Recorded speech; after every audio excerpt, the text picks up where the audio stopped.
in Pasadena, California on Colorado Boulevard, and this is the first time we've been back here as a Ferrari Club of America to do this Concours. It's our 30th year, and we're so excited to be back here in Pasadena. We have 100 Ferraris spanning 70 years on the street, and it's one of the largest Ferrari shows in the country, and maybe the largest that's actually open to the public and a free event for the public. Ferraris are aspirational, and it's something to set a goal. It's not just a car for basic transportation. It's a dream come true, something that we strive for. We set goals. We're very fortunate to have a Ferrari. Nobody builds a car like Ferrari. Nobody. The Italians just have a way. They have a flair about everything. Enzo Ferrari was a singularly driven man. He only built these cars to fund his Formula One racing. That's all he built them for, because he needed money. He did not have a big company. Enzo died nearly 30 years ago, but his legacy still lives on, and Ferrari still builds some of the most beautiful cars that we've ever seen. Most modern Ferraris have the shields on the side of the car as a tribute to the logo. It's called the Scuderia. It's a horse. He did it as a tribute to someone in the military at the time, and that became the logo for Ferrari. Ferrari has been in Formula One since Formula One began. Ferrari won the 24 Hours of Le Mans last year.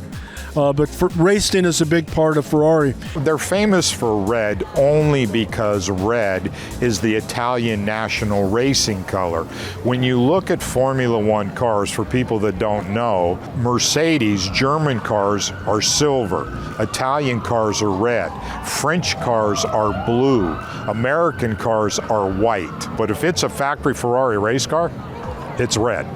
Wasn't until the 246 Dino and the 206 Dino race cars came in the mid-60s where Ferrari started putting engines in the back. But in the early days, in the inception of Ferrari back in the late 40s and the 50s, the cars were front-engine V12 cars predominantly. My last name's Ferrari. I found out when I was about 8 that all the little boys loved hearing about my last name and about the cars, so I started getting interested then. It took a while for me to get to the point where I decided I was going to save for one, but then I started saving for one, finally bought one, spent 30 years saving. Once I bought one, it was just all over, like so much fun being involved. But that's my history with Ferrari. Now I'm very involved in the judging part of it, so I'm out here today. I came from Oregon to be a judge here.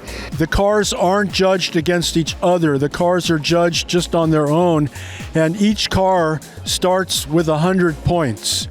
And if a car is absolutely original in every way, it gets 100 points. Anything that's not original causes a deduction, so maybe 1 point here, 1 point there. If a car is 97 points or higher, it gets a platinum award.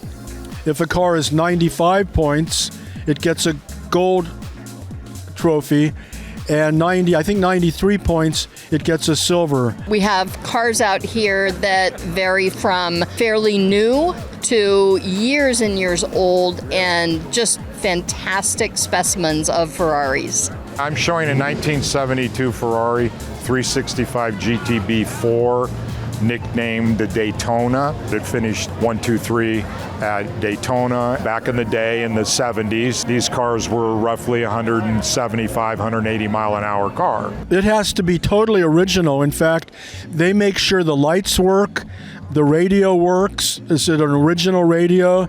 Is the owner's manual there? Are the floor mats original? Anything that isn't the way the car was left the factory will result in a deduction. So if it has a little rock chip in the front, that's not a deduction. That's just evidence that the car has been driven. The scoring is totally on originality. To get them to this level is like trying to make a horse a thoroughbred racehorse. Once you get them there, you want to try to keep them at the best level you possibly can. There are some cars here that are multi-million-dollar cars, and there's other cars here that are, $100,000 or $200,000 car. That isn't really about the money. It's about how it feels and how it fits and how it speaks to you. And Ferraris are good at capturing feelings. The cars evoke passion, and I think that's what relates to people a lot. It's just the passion about what a Ferrari represents.